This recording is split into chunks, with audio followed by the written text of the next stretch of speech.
읽은 것처럼 주님의 천사가 요셉의 꿈에 나타나서 요셉에게 하는 이야기입니다. 마리아가 아들을 낳을 것이니 너는 그 이름을 예수라고 하여라.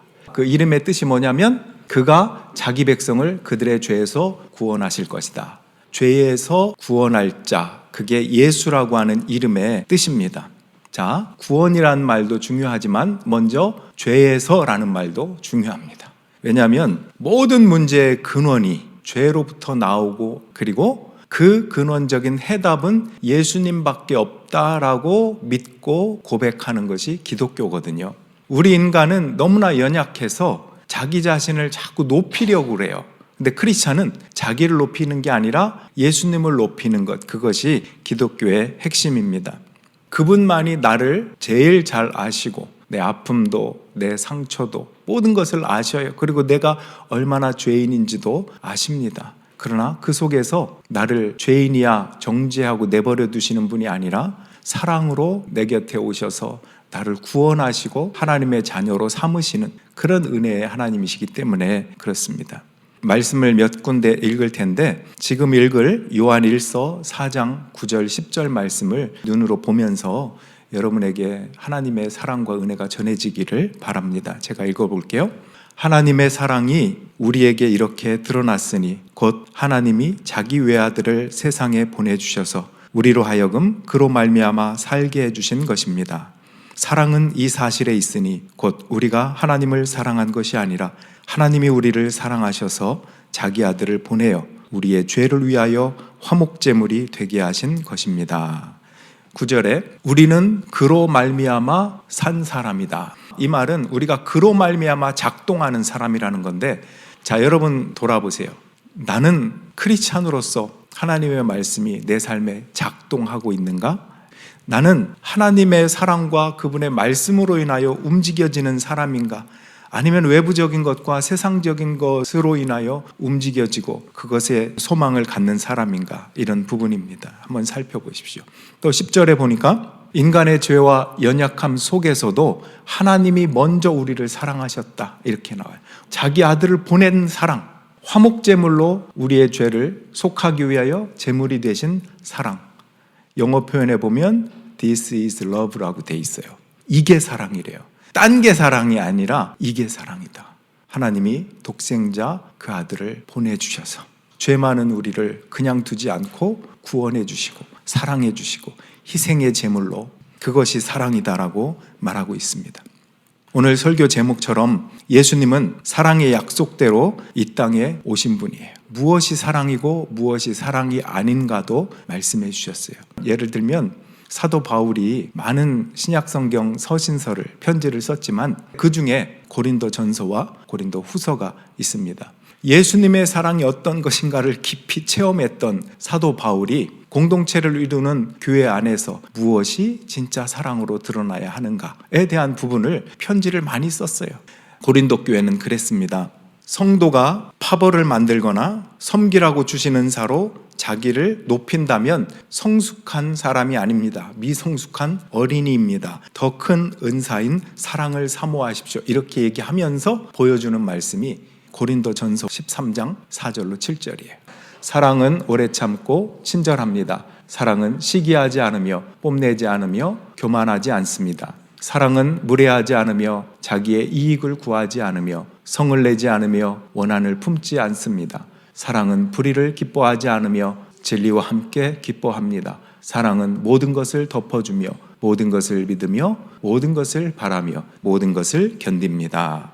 여러분, 그렇죠? 사랑은 이렇다라고 말합니다. 우리는 아까 처음에 이야기한 것처럼 예수님을 알기 전에 인간의 본 모습은 자꾸 나를 높이는 거예요. 내가 인정받고 싶고, 왜 화를 내고 왜 힘들어 하는가? 그것도 내가 인정받지 못한다고 느낄 때 자꾸 어둠 속으로 들어가는 거예요. 그런데 그 인정은 누가 해줄 수 있냐? 일단 내가 죄 많은 죄인이구나 하는 것을 인정하면서 예수님께서 괜찮다, 내가 너를 죄를 사하고 너를 사랑하고 너를 구원한다라고 하시는 그 예수님의 사랑이 먼저 있었기 때문에 우리는 살아날 수 있고 생명의 길로 갈 수 있습니다. 고린도 교회에 여러 가지 아픔과 어려움들이 있었어요. 자기를 높이려고 하는 것으로 인하여 은사라든지 또 영적인 것까지 이용해서 자기를 드러내는 것들이 많이 있었지만, 그러나 참된 크리스찬들 중에는, 참 성도들 중에는 언제나 묵묵하게 자기를 낮추고 섬기면서 사랑을 베푸는 사람들이 더 많이 있었습니다. 여러분 가운데도 그래요. 여기 사랑은 첫 구절이 벌써 오래 참는다 그랬는데 얼마나 여러분의 자녀를 1년 동안 오래 참으셨습니까? 그렇죠? 엄청 참았죠? 참 잘하셨습니다. 그런 것처럼 사랑이라고 하는 것은 내게 주어진 삶의 현장에서 예수님이 보여준 그 사랑을 이루어 가는 것, 이것이 때로는 오래 걸리는 것 같고 정말 이게 사랑이 맞나 싶을 때도 있고 그럴 겁니다. 그럼에도 참고 인내하면서 시기하거나 뽐내거나 교만하지 않으면서 무례하지 않으면서 이렇게 나아가는 것이 사랑이라고 가르쳐 주는 것이죠. 전에 한 분이 이런 고백을 하는데 참 그 마음이 귀하다라고 생각한 적이 있습니다. 자기는 영어를 못해서 애들한테 미안하다고 하더라고요. 하루는 그분이 그래요. 아이가 어느 날 자기에게 그랬대요. 엄마는 영어는 잘 못해도 사랑은 최고야. 이렇게 얘기하더래요. 그 말이 너무 와닿았대요. 그 사랑을 뭔가 더 완벽한 조건, 그게 영어든 물질이든 뭐든 완벽하게 갖춰줘서 그렇게 해줘야 된다라고만 생각했는데 내 진심을 알고 있구나라는 것 때문에 눈물이 핑 돌았다. 그런 얘기를 들은 적이 있습니다. 여러분, 사랑은 완벽한 조건이 아니라 희생과 헌신, 그 속에 있습니다. 예수님이 우리를 위해서 십자가의 사랑으로 그 사랑을 쏟아주신 것처럼 그 속에 있습니다. 여러분, 희생과 헌신이 한순간에 된다고요? 헌신, 인내, 사랑 이런 것은 한 방에 되지 않고 우리의 삶에서 주님과 함께 교제하고 사귀면서 되어가는 것들입니다. 그래서 가장 큰 은사라고 그래요. 하나님이 한 방에 내려주시는 은사들은 여러 가지가 있어요. 근데 그 은사조차도 내 유익을 구하는 게 아니라 공동체의 유익, 덕과 질서 이런 것을 세우는 데 섬기라고 주신 은사입니다. 그런데 그 은사 중에 가장 큰 사랑의 은사는 여기 보니까 자기의 이익을 구하지 않아요. 남이 잘 되기를 바라고 내가 낮아짐으로 남이 높아질 수 있다면 그것 자체로 행복하고 그 사랑을 주는 것으로 기뻐하고, 이런 것들이 사랑이고 훈련해 나가는 부분들입니다. 여러분, 그러므로 여러분의 자녀를 그런 방식으로 계속 사랑하십시오. 아기 예수님을 묵상해 보세요. 예수님은 신이지만 우리가 두려워하지 않도록 가장 연약한 모습, 우리 아기를 보면 귀엽지 무서워합니까? 가장 연약한 그 아기의 모습으로 오셨습니다. 그래서 이 땅에서 가장 작은 아기들까지도 품을 수 있는 그런 분으로서 오셨습니다. 가장 낮은 말구 위에 오셨죠. 진짜 복의 보석은 화려한 곳에 있지 않고 말구 위에 있습니다. 말구유보다 더 누추한 내 마음에 오셔서 나를 죄로부터 구하시고 내 삶의 사랑으로 담기신 분, 그분이 예수님입니다. 오늘 본문 말씀과 로마서 5장 8절을 읽어보겠습니다.